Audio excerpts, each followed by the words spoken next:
இந்த நார்சிசிஸ்ட் அப்படின்னு சொல்லப்படுறவங்க யாரு, அவங்க என்னெல்லாம் பண்ணுவாங்க, அவங்க நம்ம வாழ்க்கையில் வந்தால் எவ்வளோ பெரிய பாதிப்புகளெல்லாம் ஏற்படும் அப்படிங்கிறத பற்றி தான் இன்றைக்கி நம்ம முழுமையாக பார்க்க போகிறோம். தயவு செஞ்சு வீடியோவை ஸ்கிப் பண்ணாமல் கேளுங்க.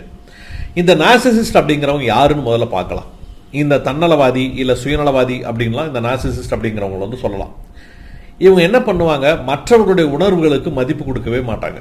தங்களுடைய உணர்வுகள் தான் ரொம்ப பெருசு அப்படின்னு சொல்லி நினைப்பாங்க.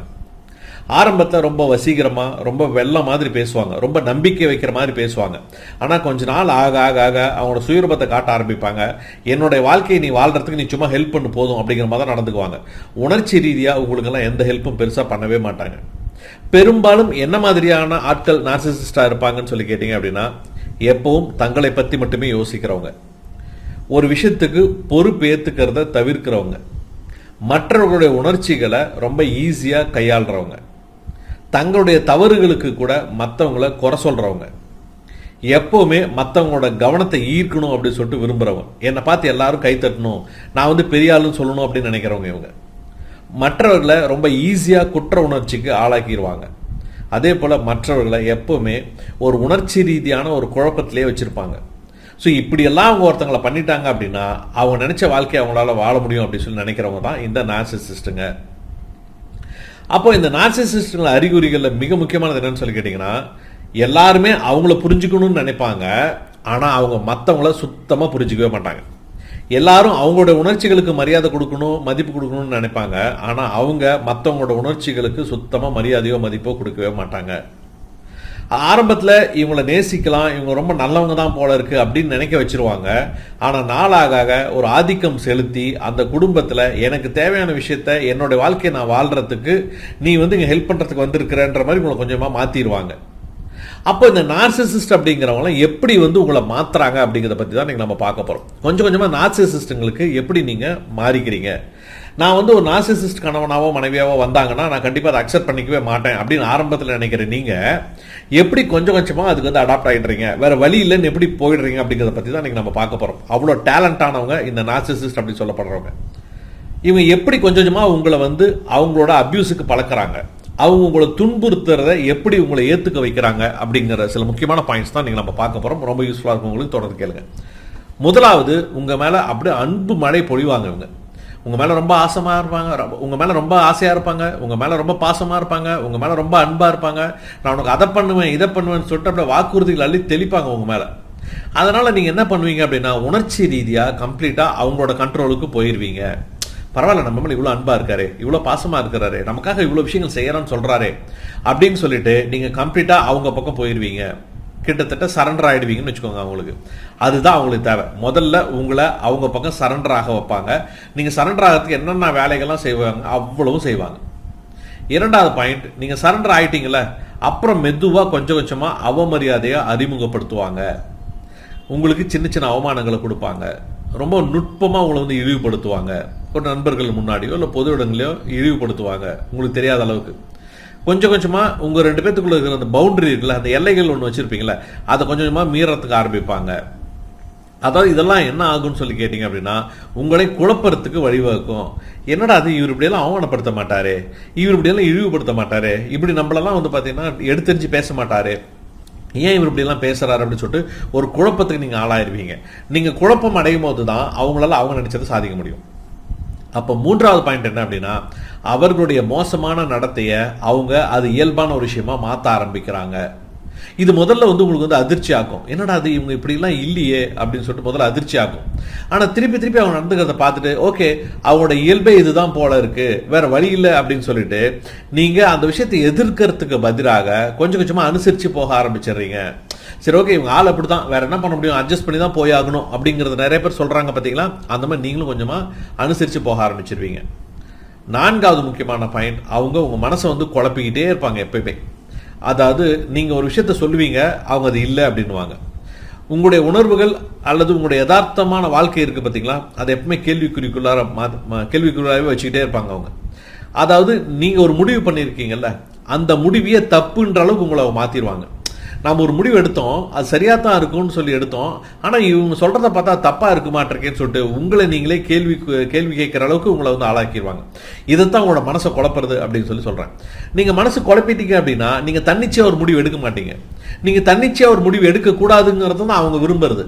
நீங்கள் தன்னிச்சையாக முடிவு எடுத்துட்டீங்கன்னா அவங்க நினைக்கிறத சாதிக்க முடியாது. அதனால் உங்கள் மனசை குழப்பத்திலே வச்சுட்டு இருப்பாங்க. ஒரு முடிவு எடுக்க முடியாத அளவுக்கு உங்களை வச்சுக்கிட்டே இருப்பாங்க. 5வது, அவங்க கொஞ்சம் கொஞ்சமாக உங்களுடைய எல்லைகளை தாண்டி போயிட்டே இருப்பாங்க. அதாவது இதெல்லாம் செய்யக்கூடாது, இதெல்லாம் செய்யலாம் அப்படின்னு சொல்லிட்டு நீங்கள் வந்து ஒரு எல்லைகள் வகுத்து வச்சுருப்பீங்க. அந்த எல்லைகளை தாண்டி போகும்போது எப்போல்லாம் நீங்கள் குரல் கொடுக்குறீங்களோ, எப்போல்லாம் நீங்கள் கோவப்படுறீங்களோ, அப்போல்லாம் என்ன பண்ணுவாங்க தெரியுமா? அவங்க உங்கள் மேலே இருக்கிற அன்பை கொஞ்சம் கொஞ்சமாக குறைக்க ஆரம்பிப்பாங்க. உங்கள் மேலே இருக்கிற பாசத்தை கொஞ்சமாக குறைக்க ஆரம்பிப்பாங்க. உங்கள் மேலே அக்கறை இல்லாத மாதிரி நடந்துக்குவாங்க. அப்போ நீங்கள் என்ன நினைப்பீங்க அப்படின்னு சொல்லி கேட்டிங்கன்னா, இந்த விஷயத்த நம்ம கேட்டால் அவங்க நம்மளோட விலகி போகிறாங்கன்னு சொல்லிட்டு நீங்கள் கேட்குறத கம்மி பண்ணுவீங்க. அது மட்டும் கிடையாது, பழியை வந்து உங்கள் மேலே திருப்பி போட்டுருவாங்க அவங்க. அதனால் ஒரு கட்டத்துக்கு அப்புறம் நீங்கள் என்ன பண்ணுவீங்கன்னா, அவங்க அன்பாக இருக்க மாட்டாங்கிறாங்க, பாசமாக இருக்க மாட்டாங்கிறாங்க, அக்கறையாக இருக்க மாட்டாங்கிறாங்க, வேறு வழி இல்லை, இதெல்லாம் என்ன பண்ணுறது அப்படின்னு சொல்லிட்டு அவங்க அந்த எல்லை தாண்டுற விஷயத்த கூட நீங்கள் கொஞ்சம் கொஞ்சமாக என்ன பண்ணுவீங்க, அக்செப்ட் பண்ண ஆரம்பிச்சுக்குவீங்க. கொஞ்சம் கொஞ்சமாக மௌனமாக இருக்க ஆரம்பிச்சிருவீங்க. இங்கே தான் கொஞ்சம் கொஞ்சமாக அந்த நார்சிசிஸ்ட் அவங்களோட வாழ்க்கையில் ஜெயிக்க ஆரம்பிக்கிறாங்க. 6வது முக்கியமான பாயிண்ட், அவங்க உங்களோட சகிப்புத்தன்மைக்கு அப்பப்போ ஏதாவது கிஃப்ட் கொடுத்துக்கிட்டே இருப்பாங்க. அவங்க துன்புறுத்துறாங்கல்ல உங்களை அபியூஸ் பண்ணுறாங்கல்ல, அதை நீங்கள் ஏற்றுக்கிறீங்கல்ல, அதை ஏற்றுக்கிட்டு நீங்கள் கம்முன்னு இருக்கிறதுனால அவங்க என்ன பண்ணுறாங்க அப்படின்னா, திடீர்னு உங்கள் மேலே அன்பாக மாற ஆரம்பிக்கிறாங்க. அந்த அன்பு ஏன் வருதுன்னு உங்களுக்கு நல்லா புரியுதா? அவங்க உங்களை துன்புறுத்துறாங்க. அந்த துன்புறுத்தலை நீங்கள் கொஞ்சமாக ஏற்றுக்க ஆரம்பிச்சிட்டீங்க, அமைதியாக இருக்க ஆரம்பிச்சிட்டீங்க, மௌனமாக இருக்க ஆரம்பிச்சிட்டீங்க. அது அவங்களுக்கு ரொம்ப சந்தோஷத்தை கொடுக்குது. அதனால் அவங்க ரொம்ப அன்பாக உங்கள் மேலே மாறி கொஞ்சம் கொஞ்சமாக உங்களுக்கு ஏதாவது கிஃப்டெல்லாம் கொடுக்க ஆரம்பிக்கிறாங்க. அது உங்களுக்கு கொஞ்சமாக சந்தோஷப்படுத்த ஆரம்பிக்குது. அது உங்களோட இயல்பாகவே மாற ஆரம்பிக்குது. ஆனால் இது ஒரு நம்பிக்கை துரோகம் அப்படிங்கிறது உங்களுக்கு தெரியவே மாட்டேங்குது. அதாவது அவங்க உங்களை துன்புறுத்துறாங்க, மன ரீதியாவோ உணர்வு ரீதியாவோ துன்புறுத்துறாங்கன்னு உங்களுக்கு நல்லாவே தெரியுது. அதை நீங்கள் ஏற்றுக்கிறீங்க. அதை நீங்கள் ஏற்றுக்கிட்டதுக்கு ஒரு கிஃப்ட் கொடுக்குறாரு அப்படிங்கிறது எவ்வளோ பெரிய அயோக்கியத்தனம் நல்லா யோசிச்சு பாருங்க. ஆனால் நிறைய குடும்பங்களில் நிறையா கப்புள்ஸ்குள்ளார இது நடக்கிறதுன்னு எனக்கு நல்லாவே தெரியும். 7வது பாயிண்ட், அவங்க உங்களை கொஞ்சமாக தனிமைப்படுத்திடுவாங்க. உனக்கு ஃப்ரெண்ட்ஸ் எல்லாம் தேவையில்லை, எதுக்கு, நான் இருக்கிறேன்ல.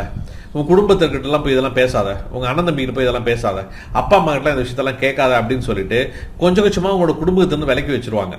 அவங்க அதுக்கு சரியான பாயிண்ட்டும் வச்சுருப்பாங்க. அவங்க சொல்கிறத கேட்டால் ஆமாம் அவங்க சொல்கிற மாதிரி தான் நடக்கும் போலன்னு சொல்லிட்டு நீங்களும் கொஞ்சமாக உங்களை தனிமைப்படுத்திடுவீங்க. நீங்கள் தனிமைப்படுத்தி ஒரு நிமிடத்துக்கு அப்புறமேல அவங்க உங்கள் வாழ்க்கையின் ஆதாரமாக மாறிடுவாங்க. ஒரு நல்லதாக இருந்தாலும் கெட்டதாக இருந்தாலும் அவங்க தான் சொல்லணும். உங்களுக்கு ஒரு நல்ல விஷயமா இருந்தாலும் அவங்க தான் பாராட்டணும். உங்களை அங்கீகரிக்கிறதா இருந்தாலும் அவங்க தான் அங்கீகரிக்கணும். ஏன்னா வேறு யாருமே கிடையாதுல்ல. உங்கள் ஃப்ரெண்ட்ஸு, சொந்தக்காரங்க, உங்கள் குடும்பத்தினர் எல்லாத்தையும் எடுத்து ஒதுக்கி நின்றுட்டீங்கல்ல அவங்க சொல்ல பேச்சு கேட்டுட்டு. அதனால் இப்போ நீங்கள் எல்லாத்துக்குமே அவங்கள தான் டிபெண்ட் பண்ணிட்டு இருக்கணும். இப்போ அவங்க கொஞ்சமாக வாழ்க்கையை ஜெயிக்க ஆரம்பிக்கிறாங்க. 8வது ஃபைனல் முக்கியமான பாயிண்ட் என்ன அப்படின்னா, அவங்க பழியை உங்கள் மேலே போட்டுடுறாங்க. காலப்போக்கில் நீங்கள் முடிச்சுக்கிட்டு ஏதாவது ஒரு விஷயத்துக்கு பிரச்சனைன்னு சொல்லிட்டு நீங்கள் ஆரம்பிச்சிங்க அப்படின்னா அவங்க என்ன பண்ணுவாங்கன்னா, நீ தான் இந்த பிரச்சனைக்கு காரணம், நீ நடந்துகிட்டதுனால தான் இந்த பிரச்சனை ஆச்சு அப்படின்னு சொல்லிட்டு அவங்க உங்க மேலே திருப்பி விட்டுருவாங்க. அது நாளாக நீங்கள் என்ன பண்ணுவீங்க அப்படின்னா, பிரச்சனை நம்மகிட்ட தான் போல இருக்கு, அவங்க நல்லா தான் இருப்பாங்க போல இருக்குன்னு சொல்லிட்டு நீங்களே வந்து என்ன பண்ணுவீங்க, நம்ப ஆரம்பிச்சிருவீங்க.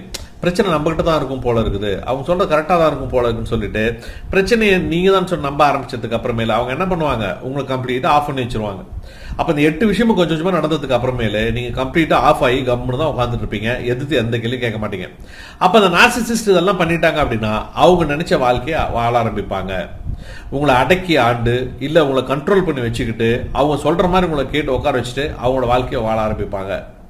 அப்போ இதில் கசப்பான ஒரு உண்மை என்னன்னு சொல்லி கேட்டிங்க அப்படின்னா, இதெல்லாமே ஒரே இரவில் நடந்துருதா, ஒரே நாளில் நடந்துருதான்னு கேட்டால் கண்டிப்பாக கிடையவே கிடையாது.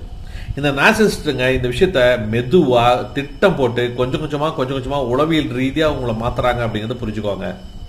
ஒரு நாள் நீங்கள் எல்லாத்தையுமே திரும்பி பார்க்கும்போது தான் உங்களுக்கு தெரியும். அதாவது நான் ஒரு காலத்தில் இதெல்லாம் சகிச்சிக்கவே கூடாதுன்னு நினச்சினே, மற்றவங்களுக்கு யாருக்காவது நடந்துச்சுன்னா கூட இதெல்லாம் சகிச்சிக்காதீங்க அப்படின்னு சொல்லி நான் அட்வைஸ் பண்ணிட்டு இருந்தேனே. ஆனால் நீ என் வாழ்க்கையில் இதெல்லாம் நடக்குதே, நானே இப்படி அட்ஜஸ்ட் பண்ணிட்டு போறேனே, எப்படி நான் இப்படிலாம் மாறி போயிட்டேன் அப்படின்னு நினச்சிட்டு உங்களை நீங்களே நினச்சி பார்த்துக்கிட்டு இருப்பீங்கல்ல. அதுக்கு காரணம் என்னன்னா, இவங்க உங்களை மாற்றினாங்கன்றது தான். இந்த 8 பாயிண்ட் மாதிரி கொஞ்சம் கொஞ்சமாக ரொம்ப பிளான் பண்ணி கொஞ்சமாக மாற்றிட்டு வந்தாங்க அப்படின்னு தான். ஆனால் திரும்பி பார்க்கும்போது தான் தெரியும் உங்களோட வாழ்க்கையில் இருந்தக்கூடிய எல்லா விஷயம் தொலைச்சிட்டு ஒரு நார்சிசிஸ்ட்டுக்கு அடிமையான ஒரு வாழ்க்கையை நீங்கள் வாழ போகிறீங்க, இல்லை வாழ்ந்துட்டு இருக்கீங்கன்றது உங்களுக்கு அப்போ தான் புரியும். அதனால தான் நண்பர்களே நம்பிக்கையிலே நான் சொல்கிறேன், ஆரம்பத்திலேயே அவங்கள உதாசீனப்படுத்தும் போது தட்டி கேளுங்க. அவமானப்படுத்தும் போது தட்டி கேளுங்க. உங்களுடைய உணர்ச்சிகளுக்கும் உணர்வுகளுக்கும் மதிப்பு கொடுக்கல அப்படின்னா அதை வந்து தட்டி கேளுங்க. தேவையில்லாம எல்லா விஷயத்தையும் சகிச்சுக்கணும் அப்படின்னு சொல்லிட்டு தயவு செஞ்சு நினைக்காதீங்க நண்பர்களே. அதாவது உங்களை ஒரு விஷயம் காயப்படுத்துது அப்படின்னா அதை கேளுங்க. அதெல்லாம் சகிச்சுக்கணுன்றதெல்லாம் கிடையவே கிடையாது. ஏன்னா இந்த மாதிரிலாம் பண்ணும்போது தான் ஒரு அவமரியாதையை கூட ஒரு இயல்பான விஷயமா மாத்திடுறாங்க.